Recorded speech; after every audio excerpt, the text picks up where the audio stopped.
tokoh agama atau kiai. Nah, sebutan kiai itu adalah struktur signifikansi karena dia memahami wacana-wacana keagamaan. Halo sahabat PS, bertemu kembali dengan channel Perspektif Sosiologi, Kacamata Memahami Dunia. Pada tayangan kali ini saya akan menjelaskan satu ikhtiar teoritis yang dilakukan oleh seorang sosiolog berkebangsaan Inggris yang bernama Anthony Giddens. Teori ini disebut sebagai teori strukturasi, dan ini adalah sebuah ikhtiar mendamaikan polarisasi dalam analisis sosial yang cenderung pada pendekatan yang sangat subjektif di satu sisi, dan pada sisi yang lain cenderung sangat objektif. Nah, penjelasan ini diambil dari sebuah karya Anthony Giddens yang berjudul The Constitution of Society, ini bukunya. Dan sebelum sampai pada penjelasan tentang apa itu teori strukturasi, saya akan menjelaskan atau memperkenalkan dulu siapa yang dimaksud dengan tokoh sosiolog bernama Anthony Giddens ini. Giddens ini lahir di London, Inggris pada tanggal 18 Januari 1938 dan menyelesaikan pendidikan di London School of Economics dan juga kemudian berkarir di situ. Nah, buku yang saya gunakan untuk menyampaikan materi ini adalah berjudul The Constitution of Society, An Outline of Theory of Structuration. Apa sesungguhnya yang dijelaskan oleh Giddens tentang teori strukturasi ini? Ini adalah sebuah upaya di antara pemahaman teori sosial konvensional yang cenderung berpihak atau menggunakan pendekatan yang subjektif pada satu sisi dan objektif pada sisi yang lain. Yang subjektif itu adalah pendekatan yang terpusat pada analisis tindakan aktor atau tindakan agen. Pada sisi yang lain, yang objektif itu adalah pendekatan analisis sosial yang mengedepankan fokus pada analisis yang bersifat struktural atau bersifat makro. Pada tokoh yang subjektivis, yang bersifat mikro, itu dirintis pendekatannya oleh Weber.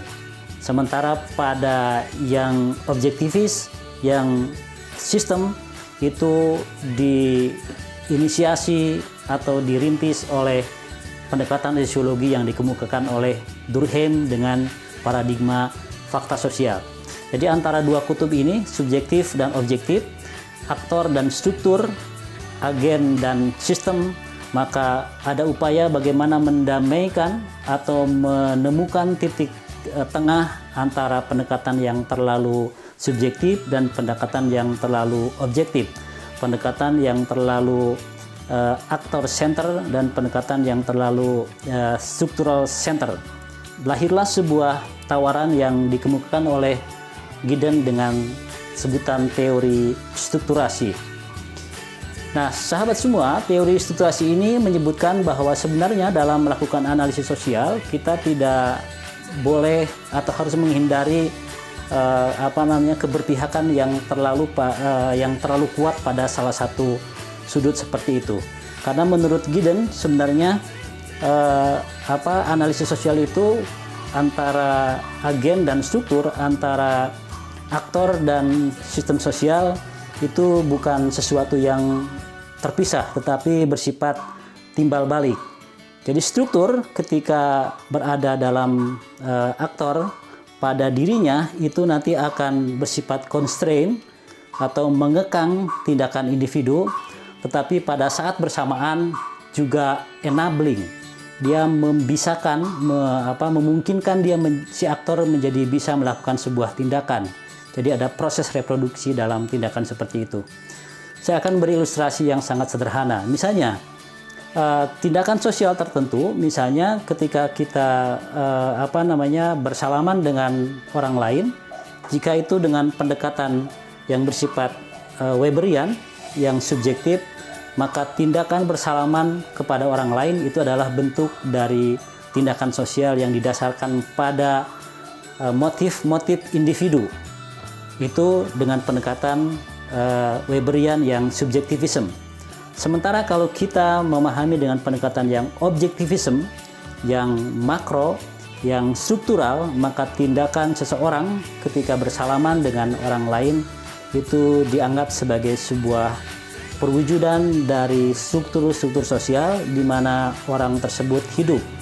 Nah, dalam analisis yang struktural seperti itu, maka tindakan seseorang itu sama sekali bukan datang dari motif individu, melainkan karena didorong oleh nilai-nilai, aturan-aturan, norma, tradisi yang menjadikan dia harus berperilaku seperti itu. Nah, di antara itulah kemudian Giddens menyebutkan bahwa sebenarnya antara polaritas tersebut tidak berlangsung terpisah, melainkan berada dalam sebuah hubungan yang timbal balik. Jadi ketika ada kontrol dari struktur, sebenarnya itu memudahkan atau enabling, menjadikan si aktor bisa melakukan sebuah tindakan tertentu. Nah, tawaran dari Giddens ini, struktur itu dibagi menjadi 3. Yang pertama ada yang disebut dengan struktur signifikansi, yang kedua ada struktur dominasi, dan yang ketiga ada struktur legitimasi. Apa yang dimaksud dengan struktur signifikansi? Struktur signifikansi ini terkait dengan simbolisasi, kewacanaan, kemampuan atau kapasitas seorang aktor. Kemudian yang kedua adalah struktur dominasi. Nah, struktur dominasi ini adalah nanti dibagi 2. Pertama ada yang otoritatif, yang kedua ada alokatif. Yang otoritatif adalah kemampuan si aktor menguasai orang lain. Itu yang struktur dominasi otoritatif. Jadi bersifat authority, kewenangan seperti itu. Yang kedua alokatif. Alokatif adalah penguasaan terhadap barang atau selain dari manusia. Yang ketiga ada yang disebut dengan struktur legitimasi. Nah, struktur legitimasi ini adalah sebuah pembenaran, pengabzahan terhadap tindakan-tindakan seorang aktor yang memiliki struktur sosial seperti itu. Ini biasanya diwujudkan dalam norma, dalam hukum, dan lain-lain, sehingga seseorang menjadi legitimate melakukan sebuah tindakan tertentu. Saya akan memberikan contoh bagaimana 3 struktur ini bekerja dalam diri seorang aktor dalam sebuah proses yang bersifat timbal balik atau bertautan antara individu dengan struktur sosial seperti itu. Misalnya seorang polisi. Nah, penyebutan polisi itu adalah struktur signifikansi karena dia dilatih, dia sekolah di sekolah kepolisian, maka dia memiliki struktur signifikansi sebagai seorang polisi.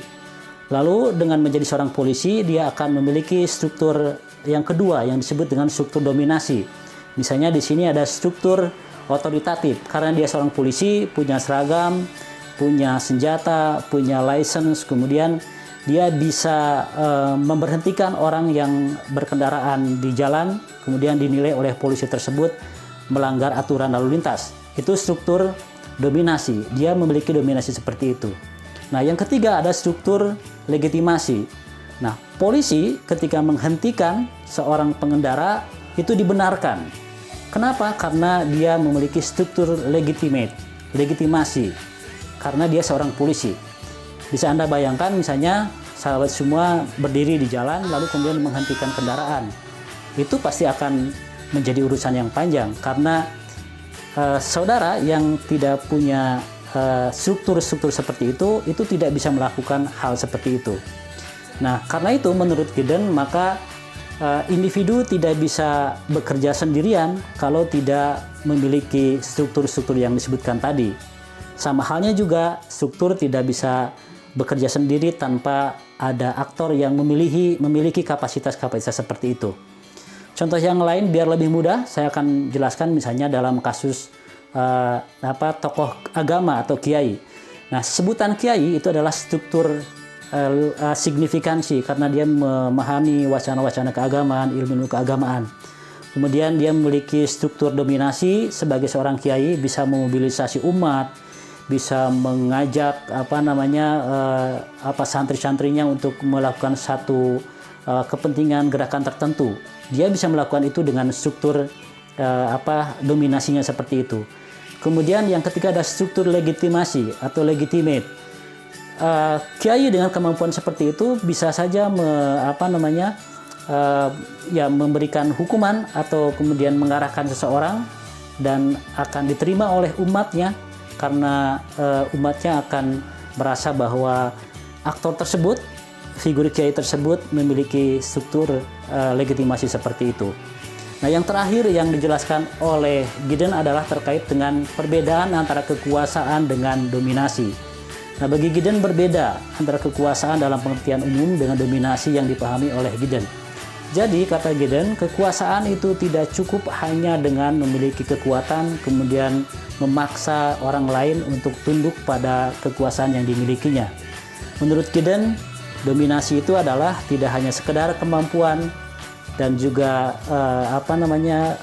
signifikansi yang dimiliki oleh seorang aktor, tapi juga kemampuan si aktor tadi mentransformasikan, memberikan sumber daya yang dimilikinya kepada orang-orang yang didominasinya. Jadi dalam proses kekuasaan yang hanya mengandalkan kekuasaan, itu nanti akan menimbulkan pada satu kesempatan orang-orang yang didominasi seperti itu akan mengambil peluang untuk melakukan perlawanan. Berbeda dengan struktur dominasi yang dijelaskan oleh Gideon. Jadi menurut Gideon, kemampuan seorang aktor mendistribusikan, mentransformasikan sumber daya yang dimilikinya, misalnya kiai dengan wacana keagamaan, kepada umatnya, itu nanti yang membedakan antara bentuk dominasi dalam pengertian Gideon dengan kekuasaan pada umumnya. Nah, seperti itulah sahabat semua bagaimana kita memahami realitas sosial. Jadi tidak hanya dari struktur dan juga tidak hanya dari agen atau aktor, tetapi ada dalam proses timbal balik melalui teori yang dikemukakan oleh Gideon sebagai teori strukturasi, dengan mengandaikan bahwa antar aktor dan struktur itu bersifat timbal balik, dan struktur itu tadi ada 3, ada signifikansi, ada dominasi, dan juga legitimasi. Dan itu bisa kita lihat pada realitas kehidupan kita sehari-hari. Demikian sahabat semua, kalau ada pertanyaan silakan disampaikan pada kolom yang tersedia, dan tentu saja jangan sampai ketinggalan pembahasan pada channel ini dengan cara subscribe pada channel kami. Sampai jumpa.